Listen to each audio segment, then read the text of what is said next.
¿Qué tal? Muy buenas tardes, soy Héctor de Mauleón, le doy la más cordial bienvenida a una nueva emisión de El Foco. Le doy la bienvenida a mi compañera, Hola. mi querida Beca González. Beca, bienvenida.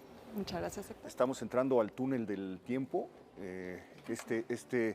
túnel que nos conduce directamente hacia el pasado, no lo estamos diciendo como al aire. Metafóricamente. No sé si ya reconoció usted este lugar.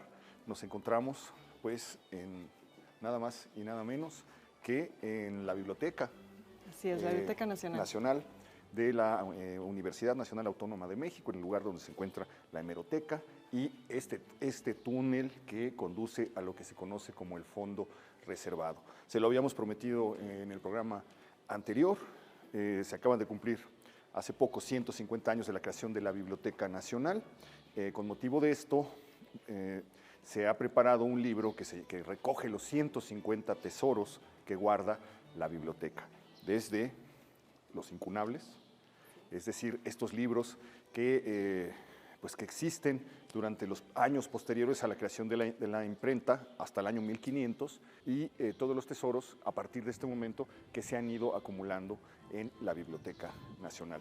Lo comentábamos, Beca, en un programa anterior, cuando llega la exclaustración de bienes, y la expropiación de bienes y la exclaustración de las órdenes religiosas, el convento de San Agustín, que tenía un acervo inmenso, queda en las puertas abiertas y la gente, cuenta Manuel Rivera Cambas, podía pasar y que él se acerca y encuentra que los tomos están tirados fuera de los plúteos de los libreros, están regados, que cualquiera podía entrar y llevarse tesoros que se habían ido acumulando ahí durante los siglos de la colonia, desde la llegada de la imprenta y aún ejemplares anteriores.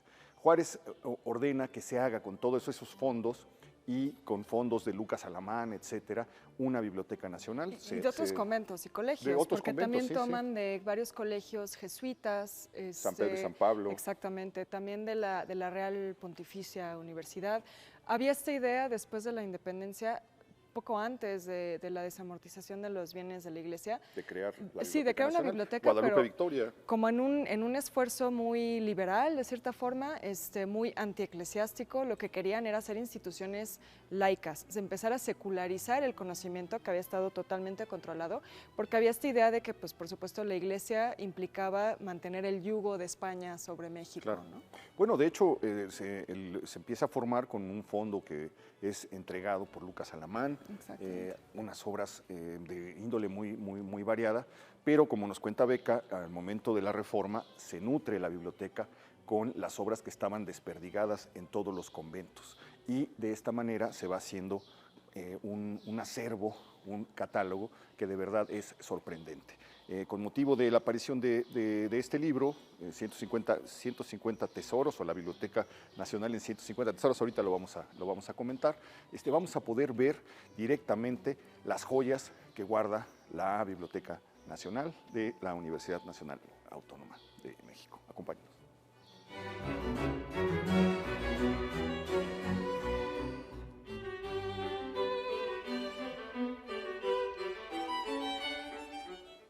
Bueno, pues nos vamos aproximando hacia la Sala Mexicana, es donde nos está esperando el director del Instituto de Investigaciones Bibliográficas de la UNAM, Pablo Mora, acompañado por Cuauhtémoc Padilla. Ambos personajes estuvieron en la presentación del libro Bienes Comunes, que recoge los 150 tesoros. Hola, Cuauhtémoc, ¿cómo estás? Pablo. Hola. Que encierra la biblioteca. Nos citaron en este espacio, nos hicieron una selección de algunas de las joyas, vamos a proceder a revisarlas y a ver pues qué clase de tesoros alberga este recinto. Bueno, bienvenidos a esta Sala Mexicana, que es una de las joyas. La propia sala es un recinto magnífico donde tiene todos los libros, desde los incunables americanos hasta todo siglo XVI, XVII y XVIII, gran parte. Es una sala mexicana que lleva el nombre de Ernesto de la Torre Villar, quien fuera precisamente uno de los directores de la Biblioteca Nacional y fundador del Instituto de Investigaciones Bibliográficas. Este recinto siempre se usa para ocasiones excepcionales, como para mostrar estos libros, estas joyas. Y bueno, parte de las celebraciones de los 150 años son este libro conmemorativo de bienes comunes, en donde realmente buscamos articular no solamente las joyas que van a ver ahorita, articularlas con otras nuevas historias, sino conectamos también todo este acervo bibliográfico, este patrimonio que tenemos los mexicanos, con otros aspectos tanto de la historia de la propia Biblioteca Nacional, como de los objetos, a las partes arquitectónicas y todo lo que se hace todos los instrumentos que se utilizan en una biblioteca nacional como la nuestra. Creo que tratamos de reivindicar no solamente el libro como objeto y como lectura, sino también la función de una biblioteca. Así que, pues vamos a comenzar. ¿Qué es lo que se encuentra en la biblioteca, en esta sala mexicana? Estos libros que nos están rodeando, ¿por qué se encuentran en estos anaqueles? Bueno, son los libros originales que fundan, es parte de este patrimonio bibliográfico. Es el cronológico mexicano, empieza desde el siglo XVI en adelante. Son todo lo que se imprimió en México, por eso se llama Sala Mexicana. Así que es el fondo fundador, digamos, la semilla. Es una de las semillas, porque hay otras joyas. Okay. En otros ¿De dónde surgen estos libros? De los conventos, muchos de ellos vienen de los conventos. Cuando Juárez restablece la República, lo que hace es realmente utilizar todos estos libros de los conventos para conformar lo que va a ser el acervo de la nación, el acervo bibliográfico de la nación.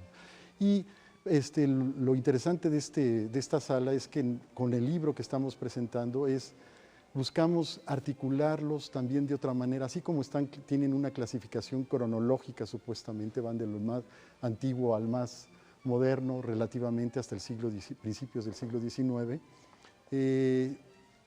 Buscamos entre ellos ligar historias para que el lector tuviera parte de este patrimonio de otra manera, que se acercara a él, porque como ustedes saben, son libros que hay que cuidar mucho, que significa no prestarlos en términos de uso diario, pero sí preservarlos y buscar la manera de digitalizarlos y buscar una forma de preservación digital para ofrecer la difusión. Ok, el volumen más antiguo que se encuentra en este lugar, ¿cuál es? Pues el volumen más antiguo creo que es uno de Sigüenza y Góngora, no es así, creo que es uno de Sigüenza y Góngora, de 1545. Propiedad de Sigüenza y Góngora, sí. O no escrito por Sigüenza. El libro abre con la crónica de Nuremberg. Exacto. Este libro que es pues, maravilloso en muchos sentidos. Hay un ejemplar de esa crónica en esta biblioteca. En efecto, en la biblioteca tenemos más de 100 incunables, entonces son libros que incluso preceden al descubrimiento de América. Uno de ellos es precisamente la Crónica de Nuremberg y simbólicamente ese libro nos vincula con el origen mismo del universo, porque es un libro que relata la historia del universo entero. Desde la Biblia, ¿verdad? Exactamente, hasta la fecha de la elaboración de la obra misma. 1500, 1400. Debe ser 1457 más o menos. Claro, sí, los incunables empiezan en 1453. Ahora, ¿por qué no nos platican un poco qué es un incunable y por qué tan tajante la fecha que marca cuando un libro es un incunable y cuando deja de ser, lo que es el año 1500? Sí, es realmente un incunable, son los libros en su cuna, o sea, en su origen, pues se llaman incunables, y se estableció que son incunables por lo que están impresos con la invención de la imprenta, en 1440, son todos los libros que se publicaron hasta 1600, hasta 1599. Esos pertenecen tienen un rasgo y una serie de características muy específicas. Esos incunables están hechos con ciertos materiales, con el propio papel, la conformación de las páginas. ¿Por qué se pone 1500 como fecha? Es una fecha donde ya después empezaron a hacerse otro tipo. Cambia la producción del libro. Cambia la disposición del libro en muchos sentidos y también la técnica, ¿no? Exacto. Lo impresionante de esos libros incunables es que, si bien son libros que están en el origen de una tecnología, es como si esa tecnología hubiera nacido ya en la primavera de la imprenta. Es como si la imprenta hubiera nacido perfecta. Son libros de una hermosa factura, sí, claro. Tanto tipográfica como gráficamente. Probablemente vamos a ver algunos, ¿no? Son estas portadas como renacentistas, Sí, que bueno. tienen como unas cariátides y tienen arriba motivos vegetales, tienen animales. muchas veces la Exactamente. primera letra está hecha a mano, está dibujada, ¿no? Normalmente para iniciar un capítulo Sí, exactamente. hay una letra ilustrada. Hay una letra, o bien no están foliados, por ejemplo. Tienen características que no tienen los demás. Nosotros seleccionamos no incunables, pero sí libros, digamos, del siglo XVII. Ya para- platicamos. Platicamos mucho. Vamos a ver lo que seleccionas. Comenzamos por aquí. Sí, por aquí, del lado izquierdo. Exacto. Bueno, por ejemplo, aquí está este libro que es la inundación No, Sor Juana. castálida, que es la primera obra de Sor Juana, del parte de las obras completas Esto de es Sor Juana. un ejemplar original. Es un ejemplar original. De Es las primeras ediciones, pues se hicieron 9 ediciones. Sí, de es la inundación. primera edición, esta, de 1689. Todavía en vida. Sí. Ella es publicada todavía en vida. Y aquí es en este libro donde aparecen las redondillas. ¿No? Las famosas Sí, hombres sí, sí. necios Esos que hombres acusáis a necios. la mujer sin razón. Incluso estuvieron en exhibición En la página 85. en la página 85. Bueno, eso memoria. ya es un experto. Aquí, Aquí, en efecto, está, aquí perfecto. está, hombres necios que acusáis. No lo quiero ni tocar, pero... No, adelante, está en buenas condiciones. La primera edición de Sor Juana es una edición española. Eso Sí, es claro, curioso. claro. Es un éxito que se va directo a... Es la primera escritora que se publica fuera de la Nueva España, que se publica en la Exactamente. metrópoli, y es precisamente la inundación castálida. Es un libro que tiene un impacto formidable y que la convierte pues, en la escritora de los siglos de oro más importante, más relevante. Exacto. Algo que también es impresionante de este tipo de libros es que si bien tienen siglos de antigüedad, son libros que se preservan muy bien, se sienten son libros íntegros. Y eso se debe en buena parte a la tecnología de elaboración de papel de la época, que todavía no era una tecnología industrializada como la de ahora. Entonces, el papel de esa época, de hace siglos, se preserva mejor que el papel Sí, que el que papel del tenemos siglo ahora. XX, ¿no? El papel del siglo XX es bien Exactamente. complicado. Se deshace. Agregar que este impreso de Sor Juana en este libro está precisamente con una nota hecha por Dalmacio Rodríguez, quien es coordinador actual de la Hemeroteca Nacional, y lo interesante es que está conectado este libro con otra historia, ya no solamente con otro libro, sino con una escultura, con la escultura que vieron el busto de Sor Juana a la entrada. Está conectada pues como una de las figuras emblemáticas de lo que fue la literatura del siglo de oro, y particularmente ella, que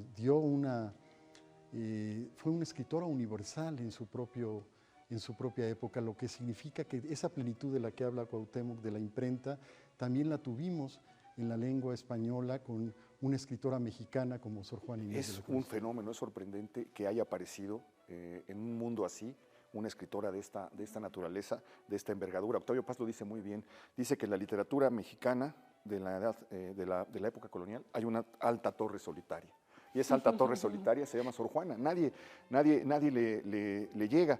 Tenemos la idea de que esa literatura es muy aburrida, de que provoca somnolencia, de que está bien para el insomnio, etcétera. Y es una idea completamente equivocada, porque si hay una escritora juguetona, divertida, sensual, llena de inteligencia, llena de ingenio, llena de humor, es precisamente esta monja.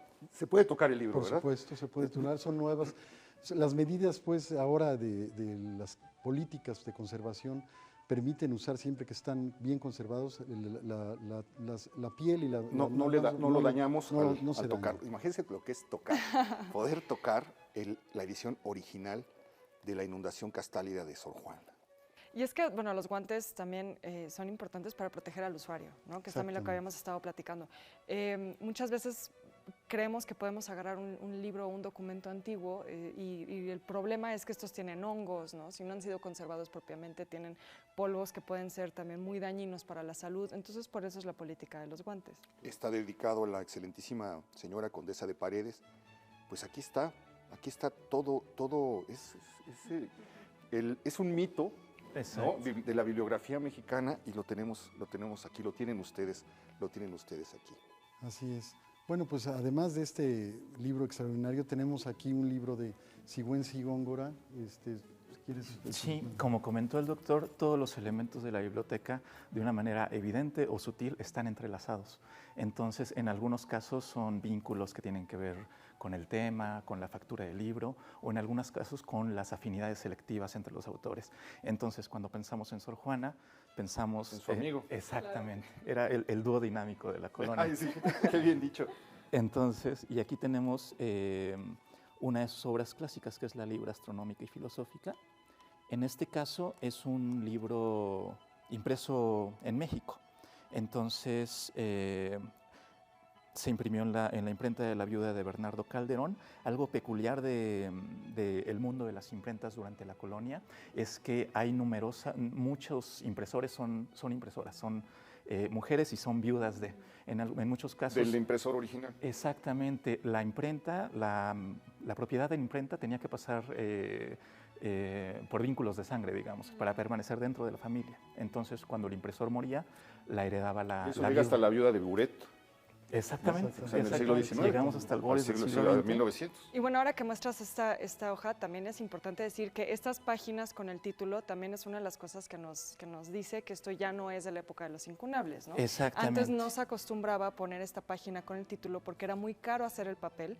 Los impresores hacían su propio hacían todo, hacían su papel, hacían la imprenta, hacían sus propios tipos. Y entonces, para aprovechar al máximo, también vamos a ver en los libros más antiguos que usan cada rincón de la hoja, ¿no?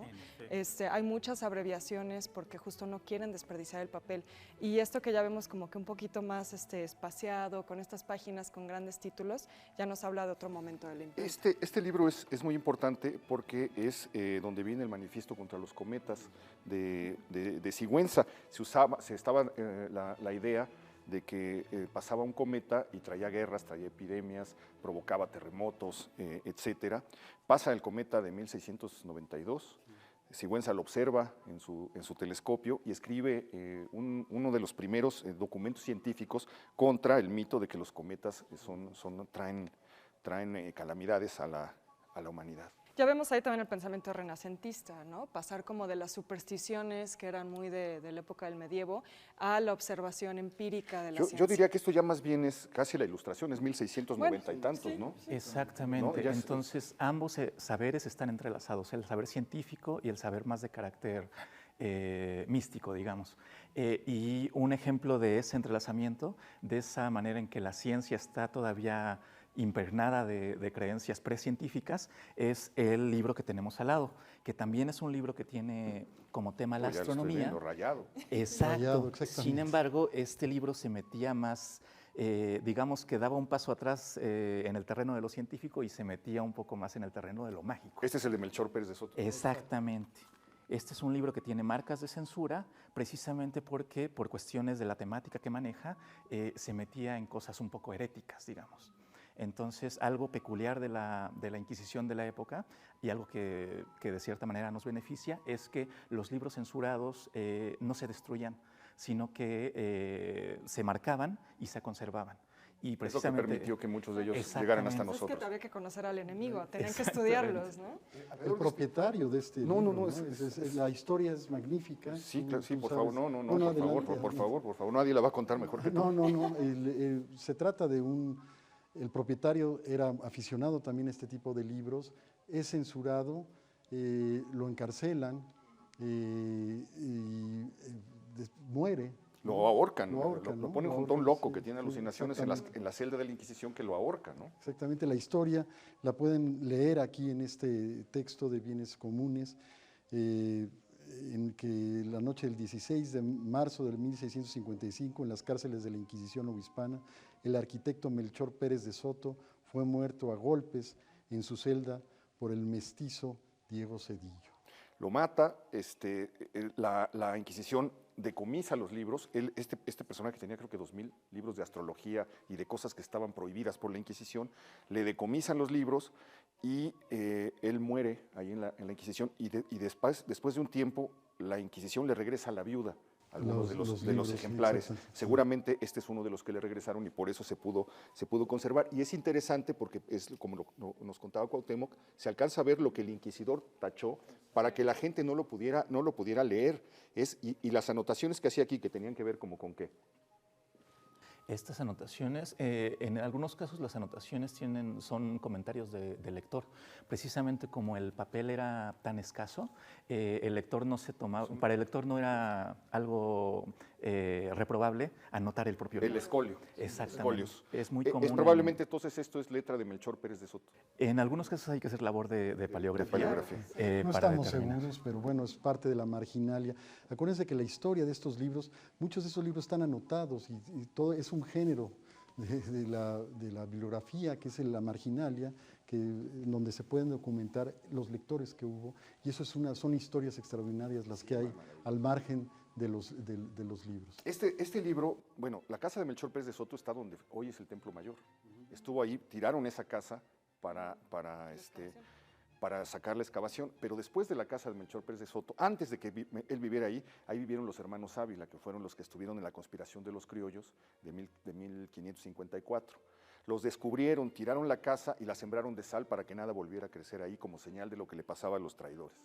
Se levantó la casa, vivió Melchor Pérez de Soto, yo digo que ese es un lugar maldito, lo agarra la Inquisición y muere ahí. Y después se hace en esa misma esquina la librería de Robredo, que era una librería que vendía precisamente libros antiguos, y entonces es muy probable que los libros que sacaron la Inquisición de la casa de Melchor Pérez de Soto algunos ejemplares hubieran regresado como libros de viejo a la librería de Robredo.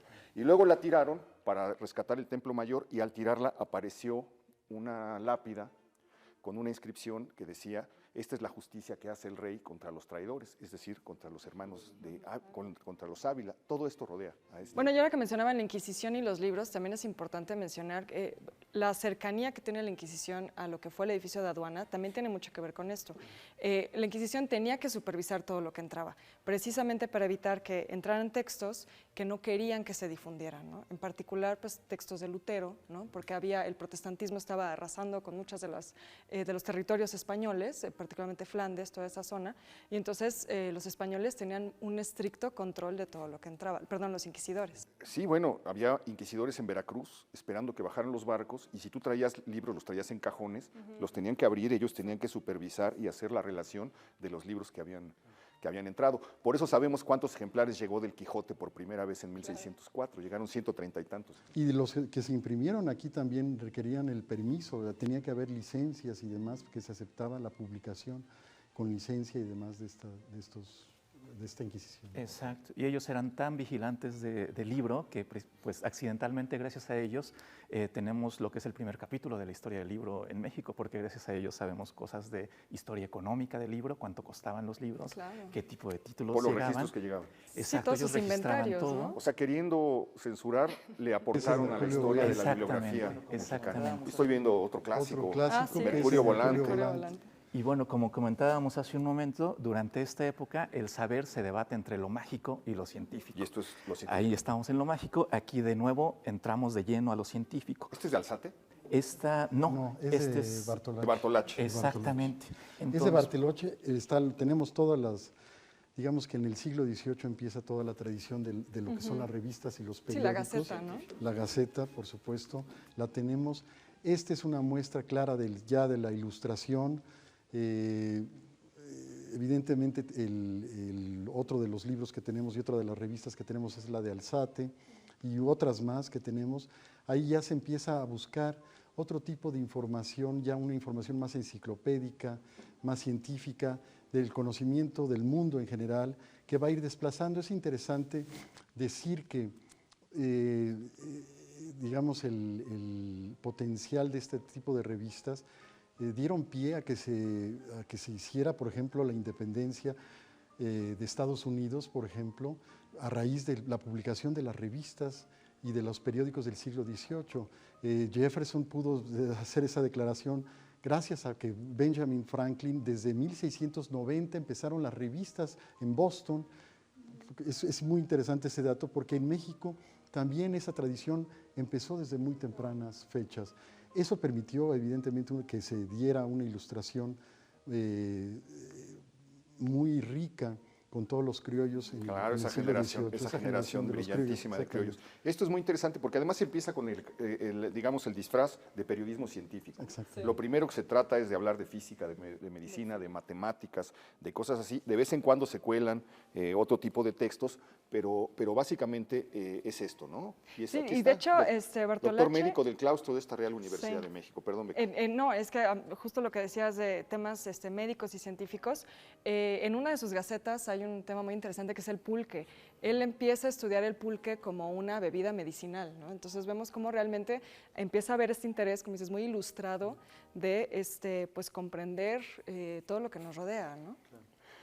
Aquí está muy interesante esto que se abrió al azar, mira, es un primer discurso sobre la vida sobria y arreglada. Entonces son una serie de indicaciones de cómo podría uno llevar, hay que sacarle una copia de cómo podría ¿Cómo llevar ser uno, gente de bien? claro, en ese siglo.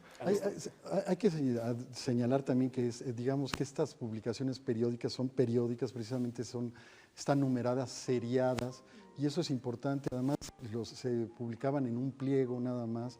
Normalmente eran de 4 hojas, no estas, pero en general las publicaciones periódicas. Estos permite ya también otro tipo de lectores hacia este conocimiento. Este tipo de periódicos se leían en público y eran, como dicen muchos, el predicador pasa al lector de revistas y de periódicos, ¿no? Se predica con el conocimiento científico. Se vuelve más inmediato el Exactamente. conocimiento. ¿Y también, cuánto ¿no? costaba? ¿Tenía algo así como el precio que pudiéramos enterarnos? A ver, no, ¿verdad? No. No dice, solo se dice que se editó el miércoles 30 de diciembre de 1772, es el número 10 del Mercurio Volante, con noticias importantes y curiosas sobre varios asuntos de física y medicina. Normalmente muchas de los periódicos funcionaron por suscripción también, ¿no? No se pagaban ahí Sí, no había un puesto, un kiosco o algo así, ¿no? Eran seriadas y era por entregas. Ok. Vamos a hacer una pequeña pausa antes de continuar. No se vaya.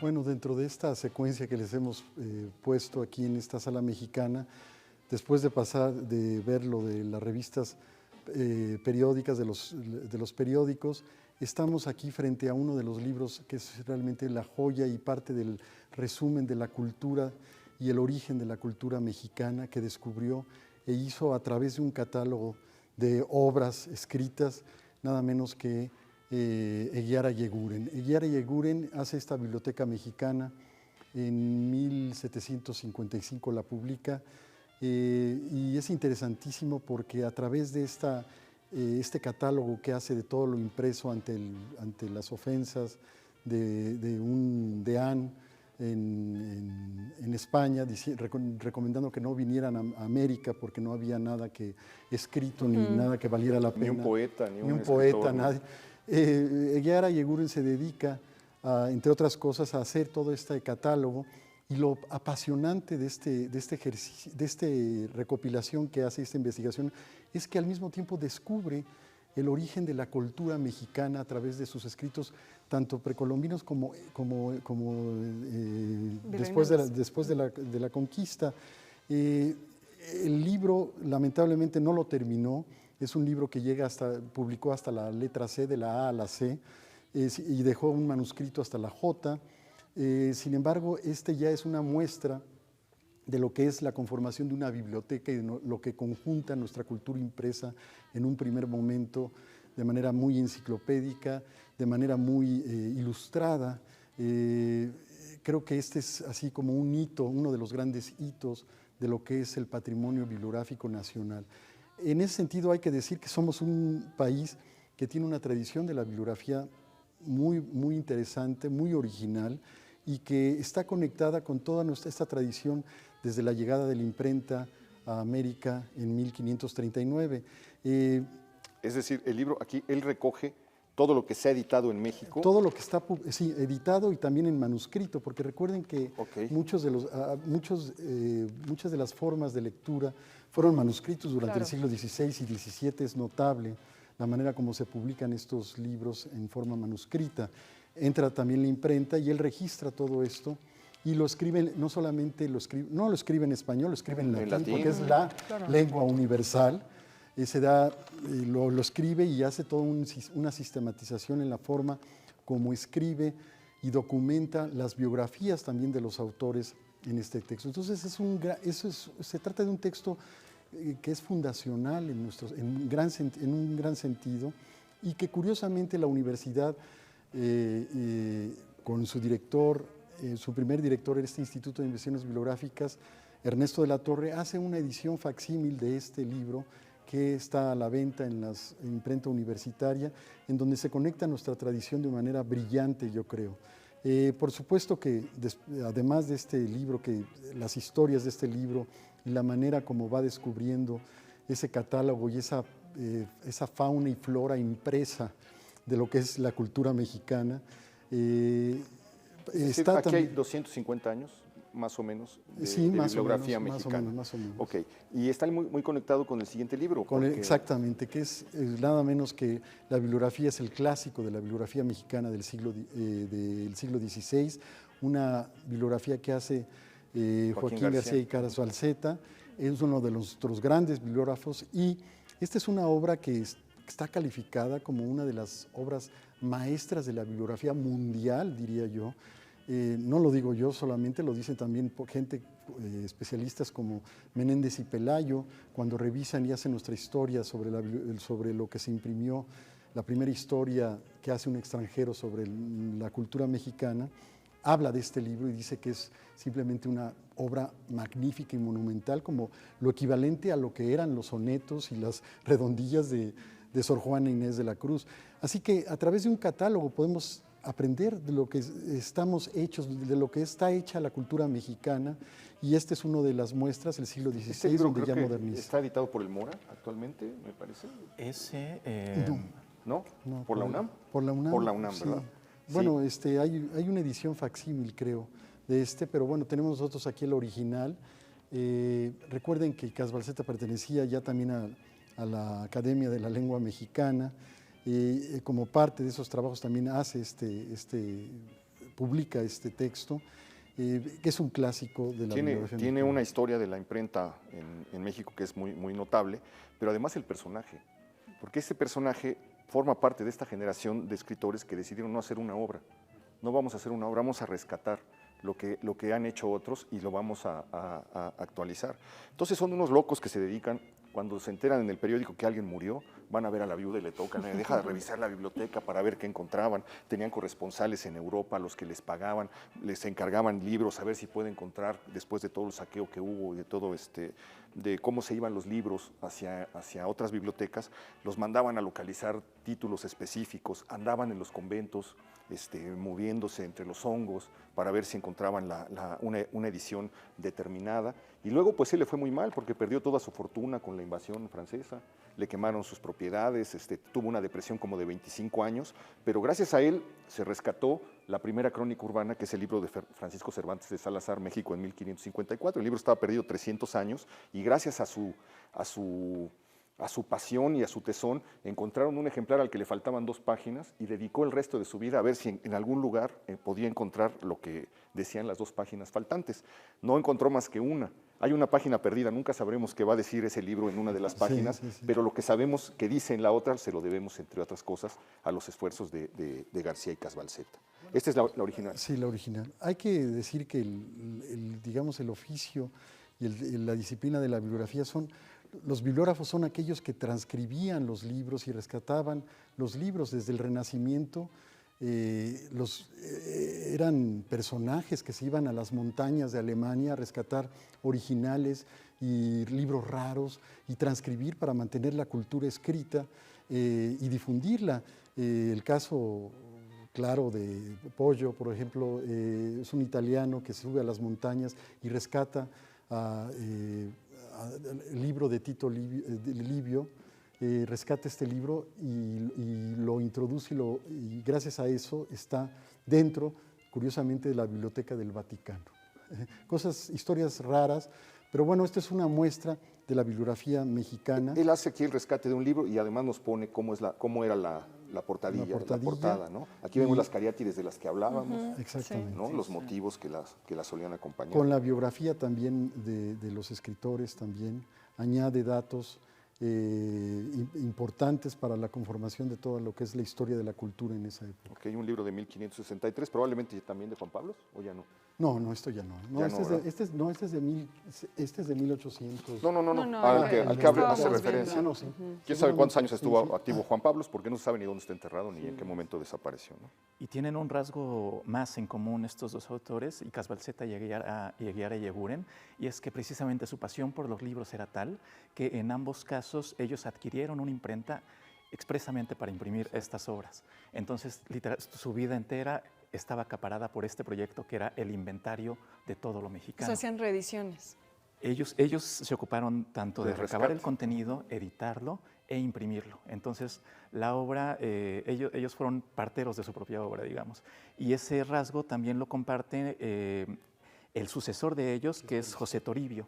Medina. Exactamente, él también adquirió una imprenta específicamente para elaborar su obra, que es esta, es la que tenemos aquí, la imprenta en México. ¡Wow, qué joya! De 1539 a 1821. Toribio realiza esta obra fundándola precisamente sobre todo lo que hicieron tanto Eguiara Eguiguren como Icaz Balzeta. Todo esto es una tradición que se continúa a lo largo de siglos y que se continúa hasta la fecha en este instituto, en el Instituto Y de le dedican la Investigaciones vida, Bibliográficas. porque son tomos, son obras monumentales las que... Exactamente.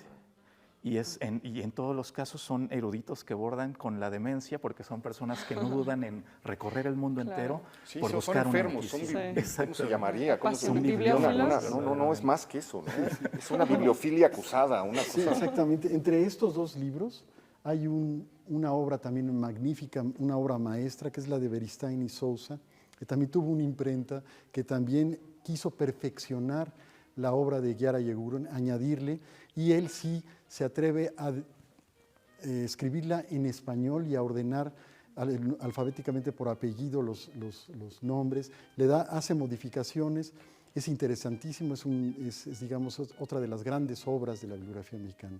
Con esto creo que tienen una muestra, van a seguir Vamos a adelante, seguir, pero sí, bueno, yo los invito Hombre, a que gracias. sigan y que visiten esta biblioteca, es una de las mejores gracias. del mundo, yo diría, con estas joyas bibliográficas. Así que muchas gracias. Muchísimas gracias. Al contrario. Gracias. Y vamos a seguir platicando, pero vamos a seguir platicando ahora con Alberto Partida para poder recorrer la parte final de los libros que nos han seleccionado.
continuamos el recorrido ahora con Alberto Partida. Ya, vamos a ver. Hola. Yo estoy aquí, te doy la bienvenida. Otra vez, bienvenido de nuevo. Para agotar el tramo final de las obras, de los libros, de los tesoros, de las joyas de la biblioteca que nos han reservado. Mira, estos últimos muestras que tenemos aquí sobre la mesa están sobre todo relacionadas con la gestión del acervo propiamente dicho. Hay digamos, un salto, digamos, de orden cualitativo cuando tú empiezas a trabajar con estas masas documentales, sobre todo cuando se trata de grandes bibliotecas como esta. En alguna ocasión, y muchas veces lo he repetido, la Biblioteca Nacional es una biblioteca de bibliotecas. Es decir, digamos, utilizando una metáfora, uno podría pensar que esto es un gran río que ha sido alimentado por una gran cantidad de afluentes.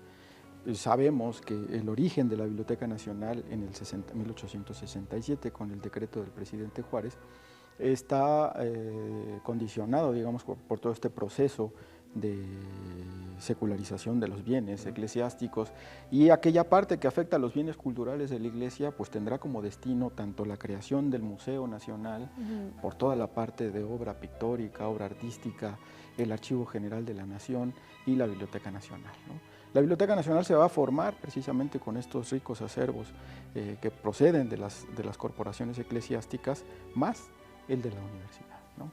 Y aquí tenemos como muestra precisamente de esa gran biblioteca que fue la biblioteca de la universidad, que en su origen, en 1754, 1780, estuvo condicionada también por la expulsión de los jesuitas, ¿no?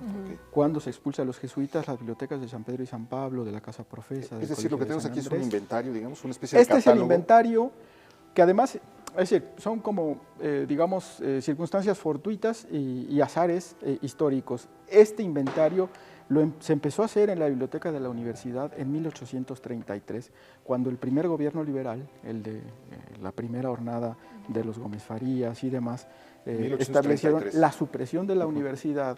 Entonces, a la hora que se hace la supresión de la universidad, los libros de ella fueron destinados para la primera creación de la Biblioteca Nacional. Que quedó como volando. Que quedó volando, y cuando se le devuelven los libros a la universidad, se empieza a hacer todo este proceso de inventario.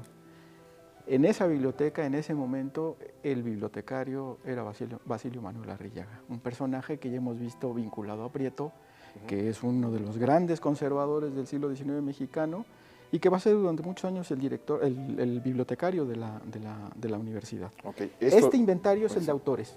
Es el de autores. Y en este momento había una idea de que la biblioteca tenía que ser pública, ¿no? Había esta idea de que, me parece que Gómez Farías fue el que empieza a tener esa... De hecho, el pasado de la biblioteca de la universidad, ¿no?, está vinculado precisamente con esta necesidad, con este impulso que el rey Carlos II, el rey Carlos III, el rey ilustrado, había establecido. Cuando en 1754 el rector Belles Cisneros promueve la erección de la biblioteca de la universidad, el rey Carlos III, el Marqués de las Amarillas, el virrey en ese momento, le sugiere que en México se cree una biblioteca pública similar a la real que está en la Corte de Madrid.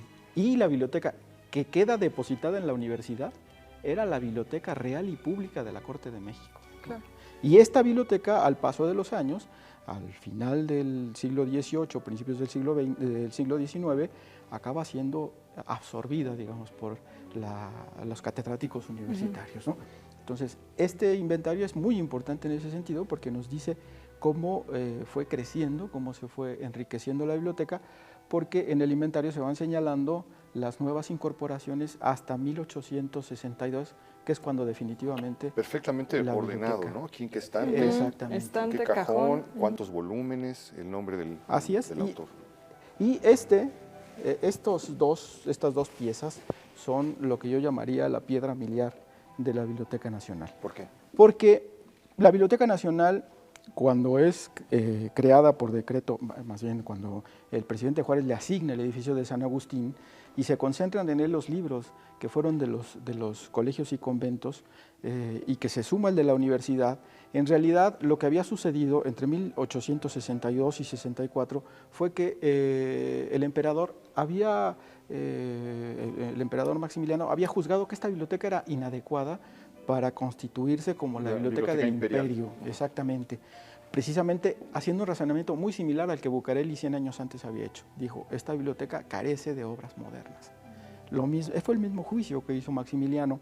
Entonces, esa biblioteca, yo creo que si uno toma en consideración que una biblioteca tiene una función vinculada sobre todo con el desarrollo, digamos, con los intereses intelectuales de una época, evidentemente que una biblioteca que estaba conformada en un 70% por pensamiento teológico, claro, no estaba acorde, digamos, con las necesidades de los tiempos, ¿no?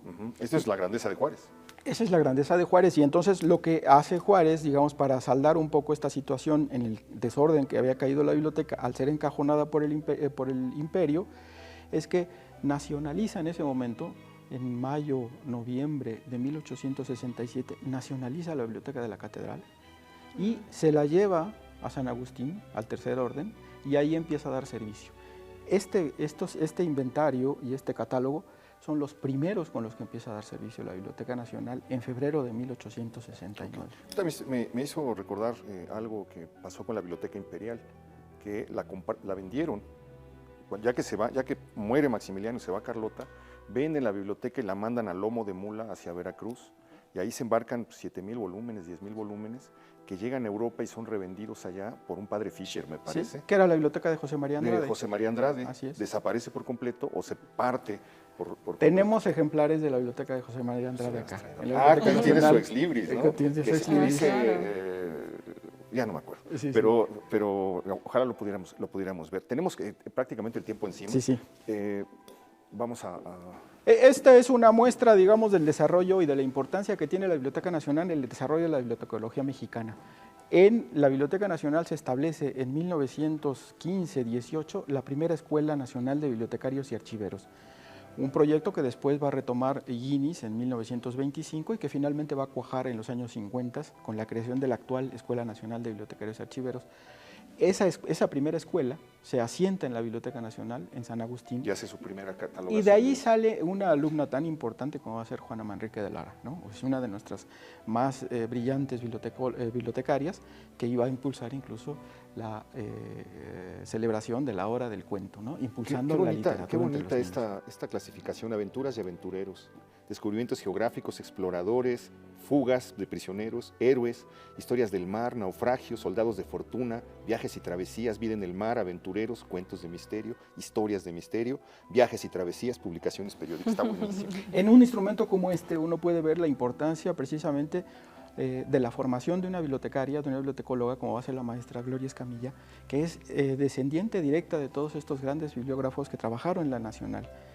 Ya decía yo, Juana Manrique, también el propio Juan Bautista Guinness, y la maestra Gloria Escamilla elabora este material siguiendo los pasos de Guinness. Es un catálogo de autoridades, porque cada biblioteca, cada país, dependiendo de sus contextos nacionales, tendrá sus propias entradas, digamos, en la clasificación de sus libros, ¿no? Y ese es el valor que tiene un instrumento como este. La maestra Gloria Escamilla durante muchos años trabajó en la Biblioteca Nacional e impulsó las labores de catalogación en ella. Lo importante de obras como esa y las anteriores es que son un ejemplo del entramado invisible que mantiene unida a una biblioteca. Una biblioteca sin orden es ilegible, es inútil. Entonces son obras como esas las que ponen un orden, le dan un lugar a cada libro y le abren el camino al lector para que vaya a la obra que está buscando. Porque de otra manera lo que pasa a los Monsiváis, que te buscaba un libro y mejor se iba a la librería a comprarlo otra vez porque sabía que era imposible encontrarlo. Bueno, cerremos.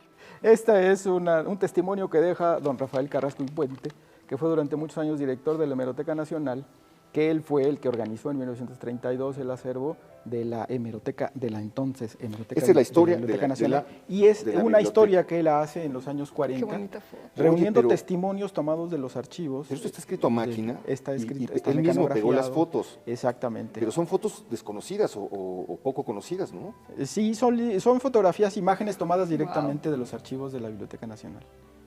Esta capilla ya no existe, esto fue recubierto. Es el Tercer Orden, sí, efectivamente fue recubierto. Fue recubierto. Esto todavía. Nos permite darnos una idea de cómo era San Agustín antes de que le hicieran esto, ¿no? Exactamente, esa fotografía también es. Y de esa obra solo existe una edición parcial. Una edición completa de esta obra no existe, solo existe este mecanoscrito. ¿No se ha hecho? No se ha hecho. La edición, Completa. digamos, la publicada es parcial, efectivamente. Es parcial. Porque, bueno, editar en ese momento una obra de esta Claro, naturaleza pero hubiera sido muy simplemente Sí, por las claro, por las fotografías, el imágenes. rescate. Exactamente. Y bueno, y aquí vienen todos los directores. caro. Todos los directores. A ver, vamos a ver a quién nos encontramos. ¿Quién está por aquí? Ciro B. Silvio Ceballos. Ceballos. Genaro Palacios. Mira qué buena foto de Martín Luis Martín Guzmán. Luis. Sí. Gervín. El queridísimo Luis Giurbina. José María Vigil, un personaje fundamental en la historia Fundamental. de la biblioteca. Creo que la Biblioteca Nacional es un proyecto vigiliano. Y para cerrar con broche de oro, Una crónica Volvemos de al origen. Nuremberg forma Wow. parte de nuestra colección de 173 incunables.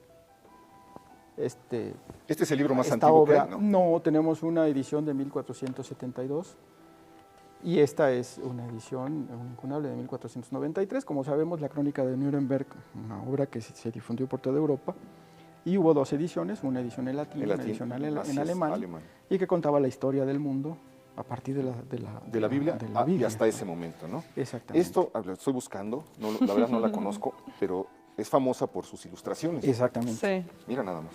qué bonito. Aquí está contando pues toda la historia del paraíso, de la expulsión del paraíso, Sí. dando por hecho que esa es parte de la historia del hombre, ¿no? Exacto. Por supuesto, en pleno siglo XV. Y el taller que elaboró las ilustraciones también fue el taller donde se formó Durero. Entonces, algunas de esas ilustraciones tienen mano de Durero por ahí. No, el Arca de Noé, ven qué maravilla. Que tiene mucha actualidad política hoy. Dice. ¿Y aquí? Son mitos, ¿no? Sí, son bueno las imágenes que corresponden Un a los cíclope. habitantes de los otros lugares del mundo, ¿no? De los lugares ignotos. Mira este que tiene la cara en el pecho. Así es. Qué maravilla. Es decir, es un libro que más bien se inscribe como dentro de un género fantástico, ¿no? A pesar de que sí cuenta. Claro. Bueno, Pero es que bueno. no había una idea de la historia Las en ese generaciones. momento como la entendemos hoy en día. ¿no? Sí, la crónica de Nuremberg se imprime en 1493. El descubrimiento de América es algo que pasó ayer, ¿no? Sí, de Un hecho año antes. es justo cuando empieza a haber ese cambio de pensamiento.